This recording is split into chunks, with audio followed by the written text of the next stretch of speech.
I just want to welcome everyone. This is breakout session 3, where we will have our targeted issues presentation on system readiness improvement in EMSC performance measures. Our presenters will be Dr. Jane Brice, who's the principal investigator of the Targeted Issues Grant at the University of North Carolina, Amanda Perry, who is the EMSC State Partnership Program Manager in Louisiana, and Dr. Mark Cicero, who is the Associate Professor of Pediatric Medicine at Yale School of Medicine. If you have any questions, please feel free to add them to the chat, and we will do our best to answer all the questions at the end of the presentation. Oh, I'm sorry. Julianne will be filling in for Dr. Brice.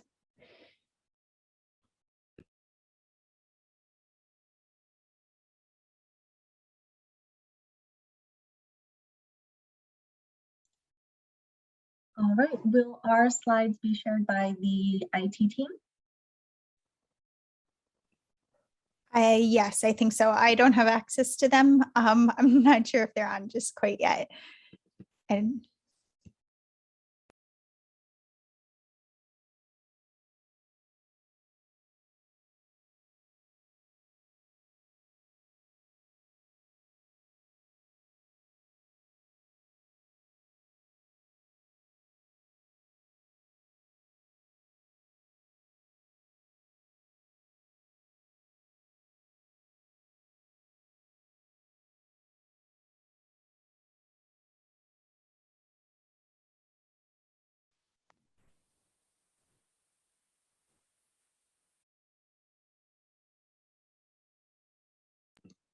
I see some more people are joining. I was probably a little confusion with the getting started.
Hey, this is Kathleen.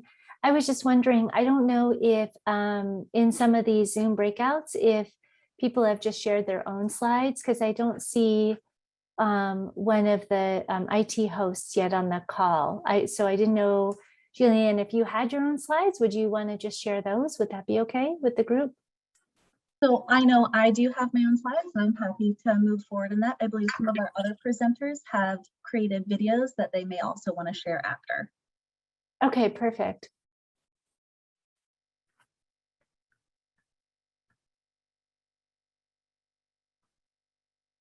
And just for everyone's awareness, GlobalCast is going to be joining soon, but go ahead, Julianne. I think it's great. Going to share. Oh, thanks, Kate, for clarifying. All right, can everyone see my first slide? Thumbs up from Michelle? Yep. We can. Perfect, then I will go ahead and get started. Hello, my name is Julianne Sear. My pronouns are she, her, and today I'll be giving you an update on our project out of North Carolina called the Pediatric Emergency Care Coordinators Plus program. To give you a brief overview of what the project is, people here are by and large familiar with the concept of a PEC, but our particular program targets pre-hospital pediatric emergency care coordinators. The intent was to reach 10 EMS agencies in North Carolina, specifically in our most rural areas. This project is being completed through a couple of phases. We just completed the program setup, and then today we launched officially our PECs and their roles. Now, this program is being put on by the Department of Emergency Medicine at the University of North Carolina, Chapel Hill. And again, we are reaching those intended 10 rural EMS agencies, but our program had such interest and such success that we actually added 2 suburban EMS agencies as well. Now, our program has several aims and objectives that we're going to briefly review before we get into some of the updates on the project. First, we look to standardize the PEC role, specifically in rural North Carolina, to make a more cohesive concept of what a PEC should look like and can act in the capacity of in North Carolina. Second, we were training those champions in North Carolina using a wide variety of resources. I've talked about these previously, but we have online educational resources that are very short. That was using feedback from our providers from previous projects where some long education wasn't necessarily the best way to reach them. We also have our performance adherence reports, which highlight our performance measures and really tell providers, clinicians, how they compare to others. We also have our alert system for our PECs to use. So they can log into the system, they can get live notifications of when a clinician in their agency has a pediatric patient, whether that clinician failed any performance measures, and when their providers are due for pediatric education. We're also building a network of clinicians, both in the pre-hospital and the hospital environment, to really improve pediatric care across North Carolina. If someone could turn off their volume, that would be fantastic. Then our final aspect for the PEC program is to use a mixed methods approach to assess the success of our program. We'll be launching into a few of those items that we've completed to date and looking at a little bit of data in addition. But first, I wanted to highlight some of the criteria that we used to identify our PEC agencies and our PECs. We utilized input from an advisory board of North Carolina Office of EMS staff, NC EMSC staff, EM physicians, EMS clinicians and leadership, and pediatricians to help narrow down the criteria for selection. I'll highlight a few of those. For our PEC agencies, we defined a rural agency as an agency inside of a county that has 250 or less people per square mile. We also mandated that our PEC agencies who are participating as rural entities and are receiving stipends for their participation utilize those stipends specifically to improve pediatric care in their agencies. And that could look like a wide variety of things, but what we envision is sending PECs to conferences to learn more about pediatrics, buying equipment specific to pediatrics, or accessing other educational or other pediatric resources for their systems. To highlight a few of those PEC-specific criteria, we wanted our PECs to be familiar with their agencies and with pediatric care in the pre-hospital environment. So we asked that PECs have at least 3 years of EMS clinical care experience and have at least 1 year of experience inside of their systems so that they better knew both the clinicians and the leadership and how to communicate with them. For our selection process, we used 2 phases. NC EMSC and NC OEMS helped to support our online application. And the way we set this up is we had 2 separate applications, one for the PEC and one for the chief of the agency applying, so that both entities completed their own application. For all of those who completed both applications, we went ahead with an interview process. Now, this interview process was between UNC, the PEC, and the chief, lasted approximately 30 minutes. And the goal of this interview was to address any questions, to highlight the responsibilities of all of the involved parties, to assess the interest of the PEC in fulfilling this demanding role, and to assess the support of the chief to place the PEC in this position, ensuring that all parties knew exactly what was going to happen and what the responsibilities were. Here we can see where our agencies are located across North Carolina. In the middle of the graph in the blue circle, you see where we are located at the University of North Carolina, Chapel Hill. In the gold stars, you see the rural entities that are participating in our program. And then in the blue stars, you see our 2 additional selected suburban entities spread across North Carolina. We really focused on the preparation phase this year. Now, our preparation phase had a few activities, and we'll go over these in more detail. But the first three were assignments that PECs had to complete throughout April, June, and August. And interspersed in there was a day-long event that we called the PEC Summit, where PECs got together to learn more about their roles. Now, throughout all of these items, we collected a lot of data. And these data we're examining using an implementation lens. So we want to use the consolidated framework for implementation research to understand what makes a PEC successful, or what makes a PEC program successful. More specifically, we're looking at elements of the individuals who are involved and what they bring, what makes them successful. We're looking at both the inner setting and the outer setting that can influence the success of this program. And we're looking at the elements of the intervention itself to figure out what works for PECs. Now, I had mentioned those homework assignments, and in these assignments, we started that data collection process. You can see on the screen an overview of sort of the information we collected from these first three assignments. April was by far the easiest with some biographies. June got a little bit harder, asking PECs to think about the needs and strengths of their agencies and responding to pediatric calls, in addition to an organizational chart to figure out where our PECs are located in the leadership or just general organization of their entities. And then August really got down to a lot of nitty-gritty data and a lot of equipment management. Now, I'd mentioned our biographies, and something that I found quite interesting about the biographies, or rather the effect of it, is at the summit, which we'll talk about more in a little bit, we had an intern develop this graphic and post it on the wall, simply so that the PECs who had never met each other before would enter our room, our main room for the day, and be able to see where everyone was located, read a little bit about them as an agency provider and an individual. And that naturally led to them starting to talk about sharing resources and how close they were to each other and how they could kind of cross those county lines to promote pediatric care. In our June, we did collect information on the organizational charts, and these charts highlight some of those differences and where our PECs are coming from. Some PECs have served only as paramedics in their EMS agencies, while others are served in more of a leadership role, specifically shift supervisors. We hope to watch how this changes over time in the program and see if individuals shift in their leadership roles and responsibilities as a result of being a part of the PEC program or just the natural progression inside their EMS career. We also collected data on some of those agency needs. Now, the reason we did this is throughout the program, we will be performing check-ins, and in those check-ins, we want PECs to think about what do they need to really promote pediatric care, and how can we as a program help? Now, on the screen, you see three items that some PECs really highlighted, including a petty jump bag, airway equipment selection, and a better way to calculate and administer pediatric medications.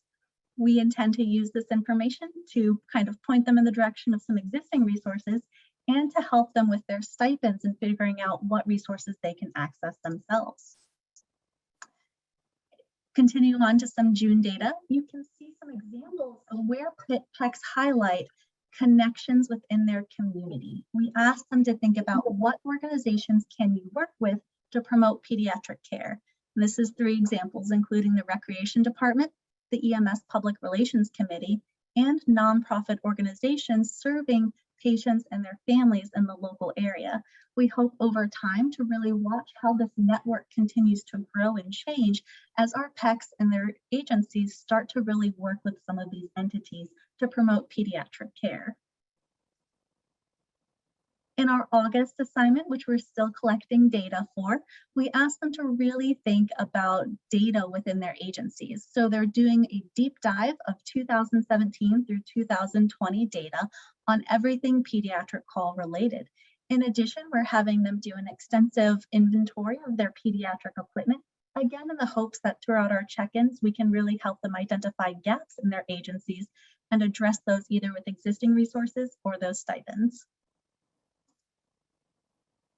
On to the PEC Summit. I had mentioned that there was a day-long educational event where PECs got to get together, know each other, and learn. Now, this event was very much a preparatory event. PECs got together, they heard from our internal team members about the project aims and elements. They got to practice being in their roles through case studies, figuring out how to talk to clinicians in their systems about pediatric calls, how to take the lead on accessing and requiring education of their clinicians.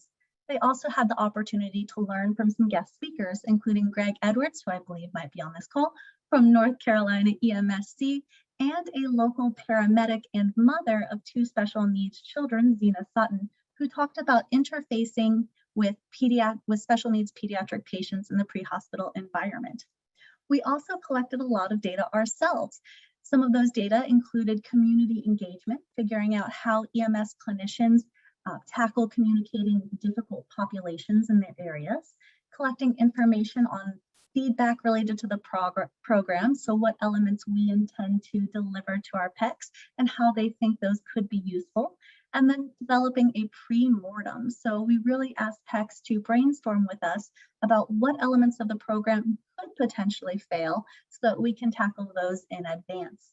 Probably the highlight of the event, though, for our PECs anyways, was the simulation and gamification event, where PECs had the opportunity to practice burn, seizure, a complete head-to-toe pediatric assessment, and airway management of pediatrics before launching into a 3-phase gamification where our PECs got to engage in a Sweet 16 bracket style competition of identifying different pediatric cases, connecting those to equipment and to needs, and then finally culminating in an EMS dispatch for an unconscious pediatric patient, where they had to find that patient on our campus and then respond to that patient, which ended up being a cardiac arrest event. To highlight some of those data that we've collected and to kind of tell you what we're starting to do with it, we did collect program feedback data, the community engagement data, and the pre-mortem and pre-post simulation data. For that community engagement data, we found a few different areas that EMS clinicians have difficulty communicating with patients and their families. We'll be using some MPH students to help us design communication tools to target those problem areas with our PECs. We also collected data on our simulation information to really understand where PECs come from in terms of their beliefs and experiences with SIM and how they can move forward to use that in their own systems. Then we identified our pre-mortem elements, those hits, misses, and needs of PECs. And to highlight a few items we found here, PECs love the concept of an alert system. And this was because they feel that calls won't get lost. They can see in real time when a clinician in their agency has a pediatric call, and they can immediately review those data and then have that important conversation with the clinician, whether negative or positive, to congratulate the clinician on the excellent work they do or to kind of highlight some of those missed performance measures. We also identified where we're slower in response to our PECs and their needs, including their access to ESO Suite, which is hosting our PARs, our alert system. Getting them onboarded onto that was a little bit slower than expected, but we continue to kind of connect those pieces between ESO and between our PECs. In summary, we just launched our PECs in their formal position today. We will maintain engagement with them and continue to build resources for them, connecting with them regularly to check in. And then we hope to share even more results and show the success of the PEC program in near future. If you have any questions, please feel free to ask them, and please find us on social media. This is our team.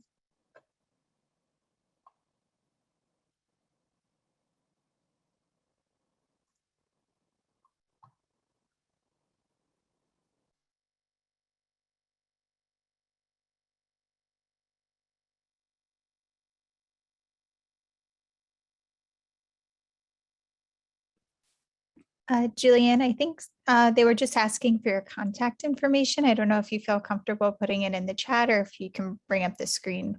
Absolutely. I will both share my email address in the chat and tell you verbally. It's jcyr@med.unc.edu. And again, you can also find us on lots of social media platforms by searching for UNC PAR. Either way, you will find me and be able to contact me.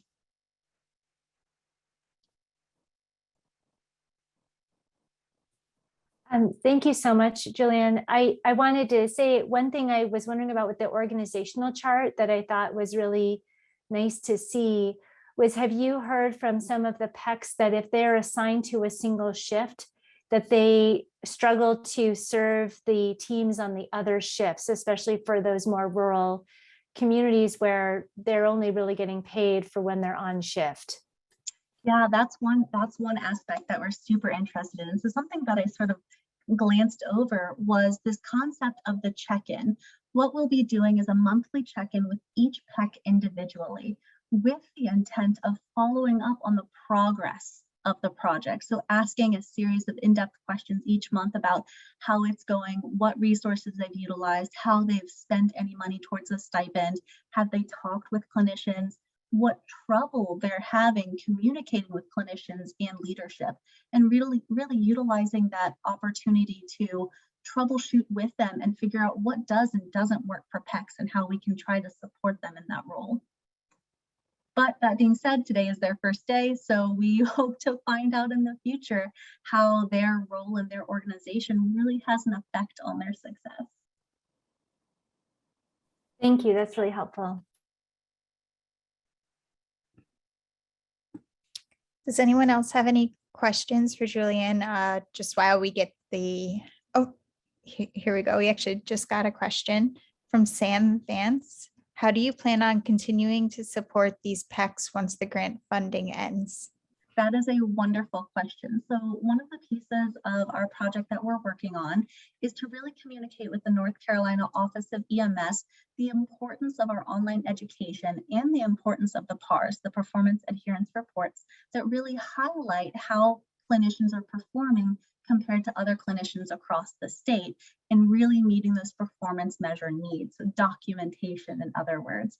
Now, what we hope to see is that the North Carolina Office of EMS will continue to support the online educational systems by integrating it into their regular continuing medical education, as well as having those links accessible to all providers across the state. So once our project ends, it's our hope that the North Carolina Office of EMS really takes up that information and spreads it across the state, not just to our participants.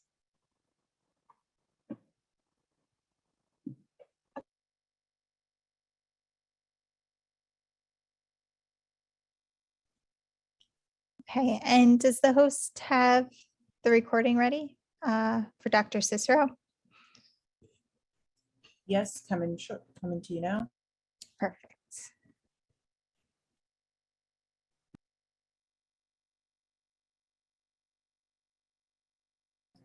3, 2, 1.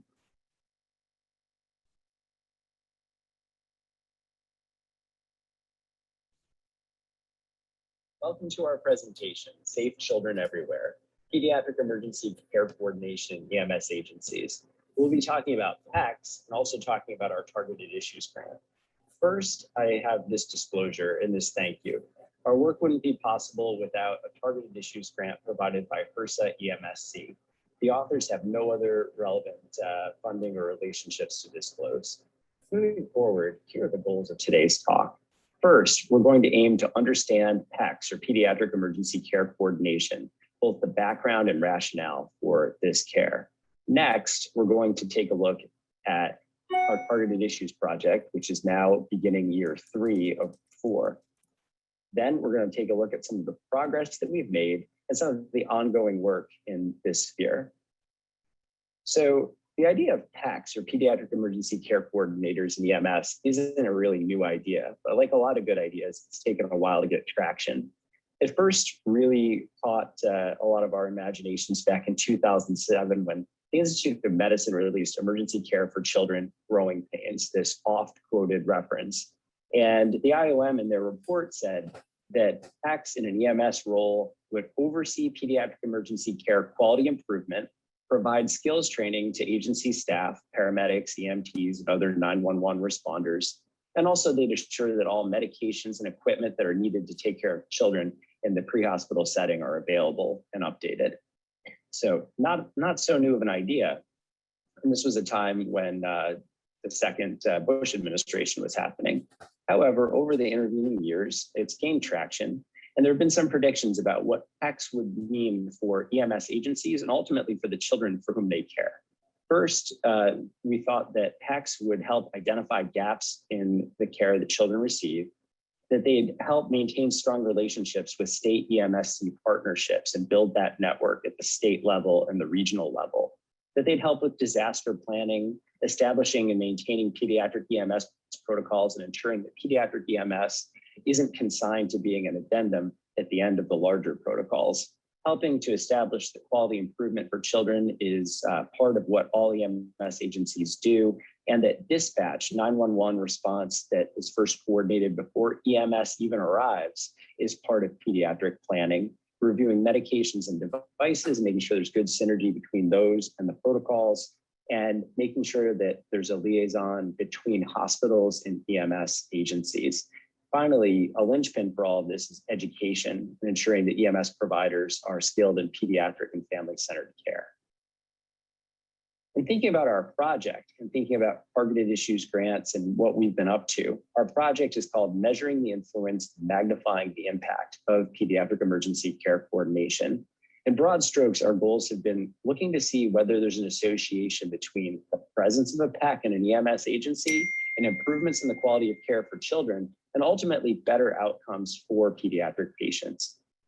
The roles of PECs are also part of our goals, looking at how they impact protocols at the local, state, and maybe even national level regarding pediatric care, training for EMS providers, the equipment that's available, and quality activities, review of cases, and looking to close the gaps between real and ideal practice. Our hypotheses are listed here. Basically, we were hypothesizing that EMS agency PECs would lead to improvements in all of the bullet points you see here. Most importantly, patient outcomes, but also family satisfaction, quality of care, and the skills and knowledge that providers have. Our next hypothesis is that there is a way to optimally deploy a PEC, or a number of ways, depending on the type of agency that we're talking about. And our final hypothesis is that there are best uses for PEC time and that can be determined. Perhaps education is the most efficacious way of spending time, or perhaps quality improvement efforts are most associated with improvements in care. So to look at these hypotheses, we have these specific aims which mirror those hypotheses pretty closely. Looking at measuring the impact of a highly functional PEC on the quality of care in an EMS agency means that we're able to measure the quality of care, that we're able to look at psychomotor and cognitive skills, and we'll talk about how we do that with simulation and also in evaluating real patient charts, and also looking at family satisfaction with EMS care for children. Our second aim is to determine the best ways for designating and implementing PECs. This way, ultimately, we hope to have a toolkit so that EMS agencies can hit the ground running if they choose to designate a PEC. And our final aim is to define the characteristics of an effective PEC, how the PEC can be first established and maintained in the role using the PEAT, or PEC Effectiveness Evaluation Tool, and then evaluating that tool among our partner agencies. We'll talk about who those partner agencies are soon. So those are our aims. And as we move forward, here's a picture of the whole of our team. I'm fortunate to help lead this team along with the folks you see at the top. There's Mark Auerbach, who's involved in implementation science and simulation education. Our data scientist, Jeanette Baird, a PhD data scientist at Brown University, and the steady hand of Rachel Alter, well known to many participants in this meeting, who's a consultant from EIIC. We have 3 sites across the country, and there's some hopeful wisdom in this, in that Rhode Island, which I'll draw your attention to first, every agency needs to have a pediatric emergency care coordinator. Linda Brown leads our efforts there. Here in Connecticut, some of our agencies have a PEC and others don't. And in Colorado, the majority of agencies don't. It's Kathleen Edelgaze, along with her capable associate, Ryan Patchell, who lead the efforts there. Our EMS agencies in all 3 states, we couldn't be doing this without them. Through monthly meetings and frequent contact, we're able to update the work we do, and they're able to hold us accountable and make sure that the output of our project is relevant to everything from a large commercial agency in a medium-sized city like New Haven to a small agency in a frontier area like the Upper Pine River Fire Protection District. We are able to control for overall pediatric volume, the presence of a PEC, and whether agencies have either ALS or BLS level certifications, thanks to the participation of our EMS agencies. This just draws together a bit of the demographics of our 3 states. And again, I'll remind you that in Rhode Island, every EMS agency is legally required to have a PEC, which creates a nice natural experiment for comparing agencies with PECs to agencies that don't have a PEC. To achieve aim number 1, looking at overall improvement in quality of care and patient outcomes in the pre-hospital setting, we are indebted to the Oregon Health Sciences University and the tool they've created, which is the 7-minute chart extraction tool for EMS.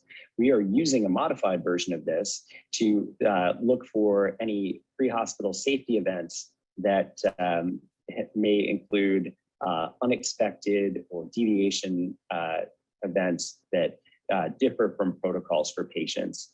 We're enrolling patients from age 0 to 18 that are being transported by our participant agencies at our participating hospitals in our 3 states. And we have a team of research associates under the supervision of our site PIs who are extracting data and looking to see whether there's an association between the presence of a PEC and improved quality of care and outcomes for patients both in the pre-hospital setting and in the hospital that receives them.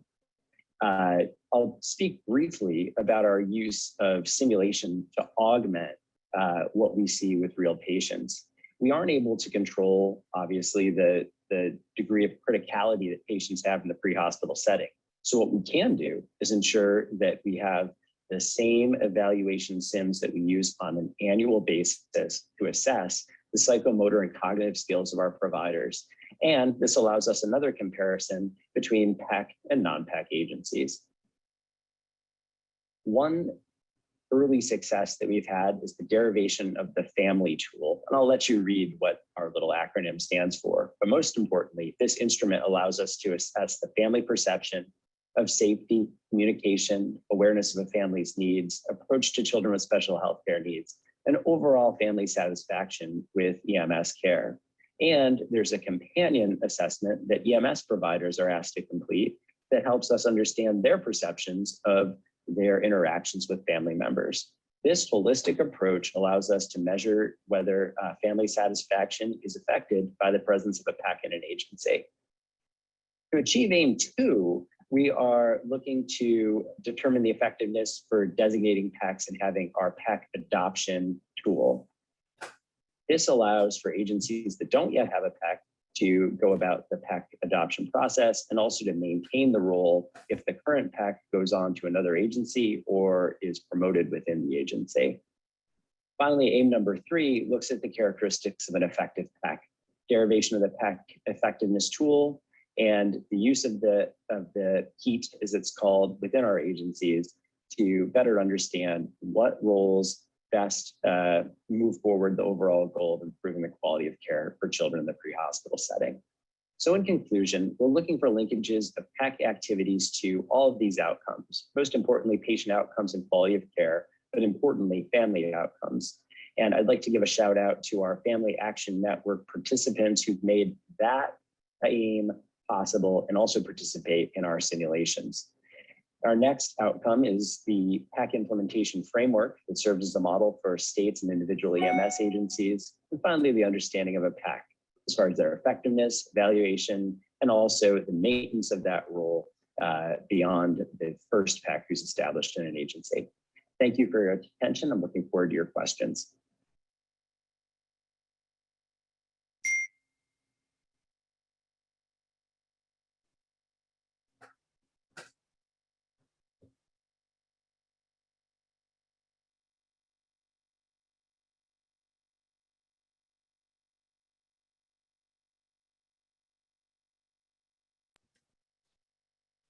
All right, and up next, I think we have our presentation by Amanda Perry.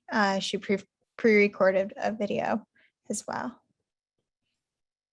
Okay. Rolling in just a second.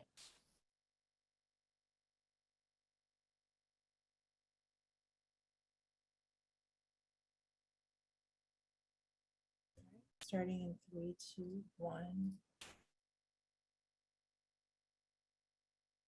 This presentation is Improving Child Health Outcomes in Louisiana. We affectionately call this project the iCoil Project. I have no disclaimers. What you're looking at here in this image is a meeting of the minds of the people who came together and decided that we needed to tackle this project here in Louisiana. And so I'll connect the big picture and connect all the dots. Published articles in peer-reviewed journals explain national gaps in pediatric emergency care. At the time of applying for the targeted issue funding, Louisiana had the highest rate of pediatric morbidity and mortality in the nation. Current data has Louisiana at number 4. We're still not winning. EMSC survey data is an eye-opener to the gaps in effective methods of pediatric education and clinical management, and qualitative data is collected in conversations with EMS agency leadership and individual EMS providers, those who are the boots on the ground. Systematic readiness is part of the overall vision for Louisiana, and to use our findings as a model for other states to reduce pediatric morbidity and mortality. In collaboration with other state agencies and revisions to EMSC revised statute, in other words, state law, we're establishing a pediatric-focused recognition program for EMS transporting and non-transporting agencies. The statewide PEC consortium is more than every agency having a PEC, just checking a box. We're developing a network of resource and data sharing, which also includes an element of accountability to review data, acknowledge gaps, and lean on regional support to close those gaps. The vision is focused on ensuring high standards of pediatric care. Not pictured in this slide is Dr. Tree Tran. He is our epidemiologist for the project, but at the top you see Dr. Toni Gross. She is the Chief Medical Emergency Physician at Children's Hospital in New Orleans, and she's also a co-principal investigator on this project. Gail Gibson is the other co-principal investigator for this project, and she is the Clinical Systems and Programs Team Lead for the Bureau of Family Health, which is located in the Louisiana Department of Health. Our project director is Dr. Randy Kearns. He is based out of the University of New Orleans. And I am the EMS for Children state manager, but on this project, I'm the EMS PEC program manager. The operations for the project, we have in the purple column there, you see the 3 state agencies. In the first blue column, you have the largest EMS agency and the receiving hospital in Northwest Louisiana.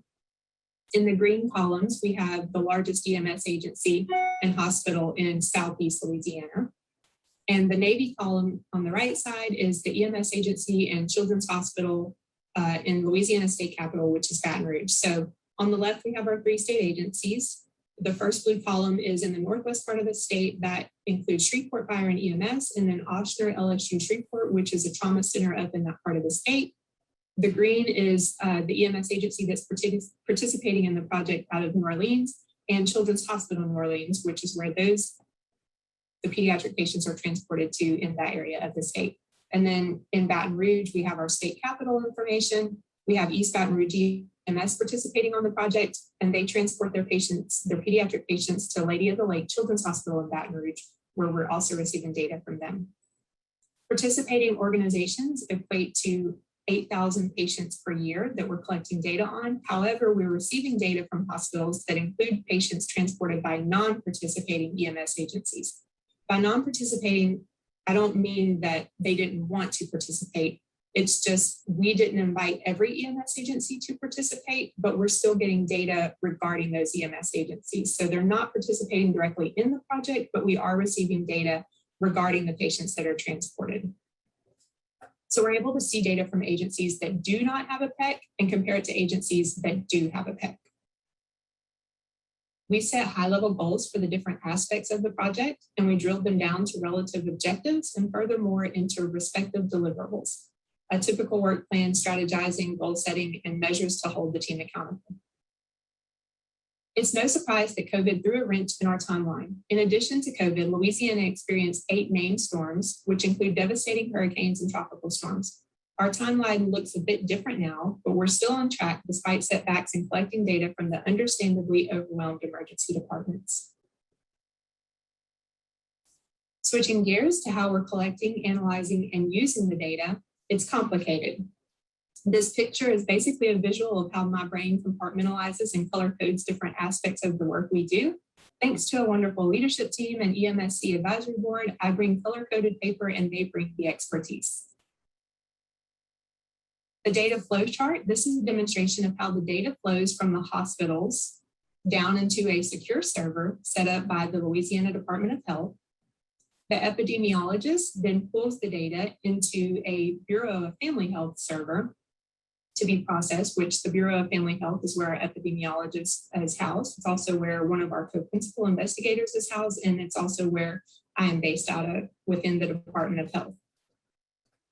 On the right side, a similar process happens for the EMS agency data. They submit NMSIS data to Learn. Learn then submits the data to the Louisiana Department of Health server, and it's processed by our Bureau of Family Health epidemiologist. This is a visual of how the data is linked from the EMS agencies and the hospitals. We use protected health information to ensure that patients' electronic health records are accurately identified and linked. It's not only data from hospitals and EMS agencies, we also collect birth and death records on patients 12 months and under from Louisiana Vital Statistic records. This allows us to link EMS records to infants who may not have been transported to an emergency department. After all, our overall project revolves around how EMS clinical care affects patient health outcomes. Of course, we monitor trends related to patient health outcomes and process outcomes regarding procedures done in the field by EMS. The intervention listed here is the addition of a PEC in an EMS agency. In short, we look at the letters on the left and match them with the models on the right to determine what effect the intervention had on a patient health outcome, whether it was no effect, a positive effect, or a negative effect. We use hospital discharge data. For example, did the patient get discharged with or without rehabilitation care plans? What was the length of stay as an admitted inpatient? Did the patient survive? In addition to other patient health outcomes. All of these outcomes are linked back to the care provided by EMS clinicians. The big picture question is whether or not the EMS agency has a PEC or not, which is the intervention on which we analyze trends. The team is demonstrating tangible ways to link EMS data to hospital data. We're providing backbone to the notion that PECs and EMS are not just a good idea. Our end goal is to demonstrate that data supports it, similar to the peer-reviewed journals which supports PECs in emergency departments. The statewide consortium allows the team to identify and acknowledge gaps and empowers them to make effective changes. The pediatric focused project eliminates excuses not to include the low volume, high acuity pediatric population in organizational decision-making. Our team is made up of subject matter experts who are sharing knowledge and creating more subject matter experts in the field of EMS pediatric emergency care. Thank you, and I'll take questions if you have any. I'm never one to leave a microphone that's unguarded alone. So I'll just, I have a question for you, Amanda, not to put you on the spot. I liked the graphs that you had of different effects and how they were associated with improvements, or whether they were neutral or maybe they were detrimental to care. I'm continuing to learn about implementation science. I wonder about situations where there's a mixed picture, if there's either some trends or some of the letters that might indicate positivity, some might be neutral, and maybe in some that might be detracting. And I think about how that might fit with our work. One of our interests is looking to see if there are certain PEC roles that are most efficacious or most efficient as far as bringing about change for patients. So I can imagine a real world model where the picture is a trend in one direction, hopefully a trend toward PECs being associated with real improvement, but that some analyses or sub goals for PECs might be neutral. What are your thoughts about that, or how do we kind of separate the signal from the noise? Yeah, so when I said that it's complicated, it really is complicated. We really kind of went around the table so many different times trying to figure out how we were going to analyze this. What we landed on was the individual diagnoses or patient processes. So we're determining whether or not a PEC is effective in EMS agencies based on how the EMS agency treats seizures, how the EMS agency treats pain management, and the other two escape me right now. I apologize for that. But there are different healthcare processes, clinician processes, and then the patient health outcomes that are helping to determine that. So it does kind of get convoluted, but when we break it down to, okay, East Baton Rouge EMS treat, and this is just an example, it's not in data right now, but East Baton Rouge treats patients with seizures very well. They have a PEC. Also, East Baton Rouge doesn't treat patients with pain, with pain management very well. They have a PEC. So how are we mitigating that? We're actually working through that. So I don't have a clear answer for you, but we are finding that there are some trends that look like that where it does get convoluted. So I don't think I answered your question because we don't have an answer. That's fair. I mean, for all of our projects, here we are exactly the halfway point of the project. And there's been so much program development, establishment of relationships, laying the groundwork. And these next 2 years for all of our projects are going to be really interesting as we start to hopefully have some tools to share with this audience and with all of EMSC about pre-hospital PECs.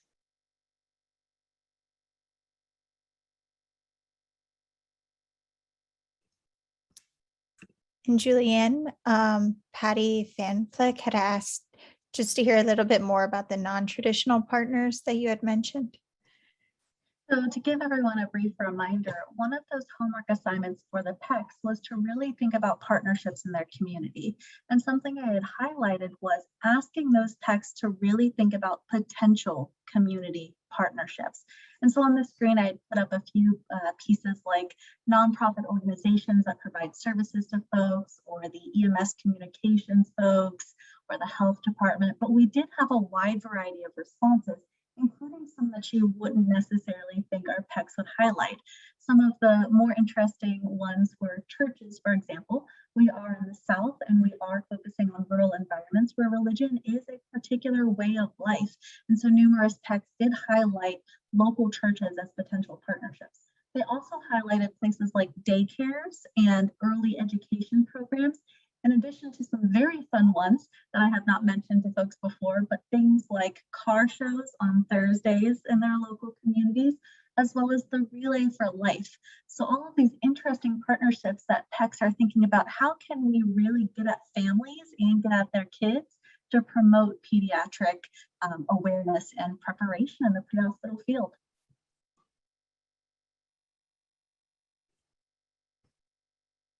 Thank you, Julian. I think we had one more quick question for Dr. Cicero.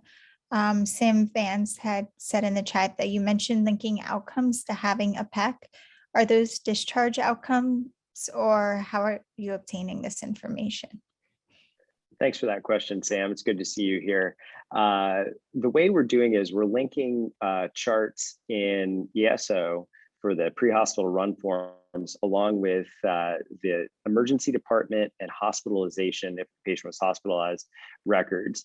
We're fortunate in that all three of our states, most if not all of the hospitals, have good linkages of the pre-hospital record to the emergency department and inpatient record. And our teams of RAs, research associates, are mining those data and looking to see if there's concordance between the impression the pre-hospital care provider had of the patient and what the patient's discharge diagnosis was, and also whether the care that was provided in the field adhered to local protocols, especially looking through the lens of what the patient's ultimate diagnosis in the emergency department and or inpatient setting was.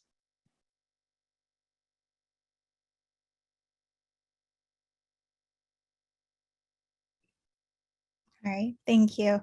I think we are just out of time. I'll list the link for the GlobalCast MD just to get back to the main page.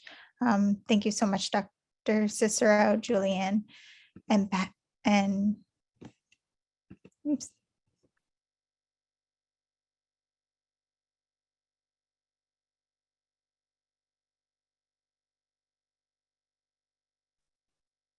Thank you all. Take care.